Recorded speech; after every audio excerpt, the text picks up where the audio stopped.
વાત હવે સયાજી નગરી સંસ્કાર નગરી વડોદરાની બરોડા GUVNL કચેરી બહાર ત્રીજા દિવસે પણ ભૂખ હડતાળ સાથે આંદોલન યથાવત રહેવા પામ્યું છે। ગુજરાત સરકારની GCECL એટલે કે ગુજરાત સ્ટેટ ઇલેક્ટ્રિસિટી કોર્પોરેશન લિમિટેડમાં હેલ્પરની 800 જેટલી જગ્યા પર ભરતી અંગે હજુ સુધી કોઈ પણ પ્રકારની કાર્યવાહી કરવામાં નથી આવી।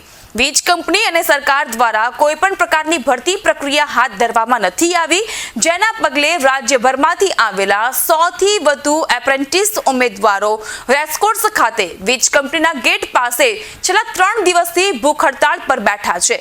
રાત્રિના સમયે ફૂટપાથ પર મચ્છરોનો ત્રાસ હોય છે અને ભૂખ્યા પેટે તેઓ બેસી રહે છે। પાણીની પણ વ્યવસ્થા કરવામાં નથી આવતી, જેથી ઘણીવાર તેમણે તરસા રહેવાનો વારો આવે છે।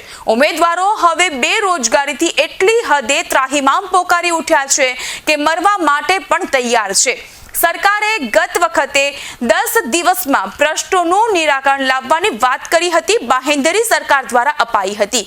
આ વાતને મહિનો વીત્યો, તેમ છતાં પણ ભરતી અંગેની કોઈ પણ પ્રકારની કાર્યવાહી કરવામાં નથી આવી, જેના કારણે ત્રાહિમામ પોકારી ઉઠેલા કર્મચારીઓએ આખરે ભૂખ હડતાળ પર ઉતરવાની ફરજ પડી।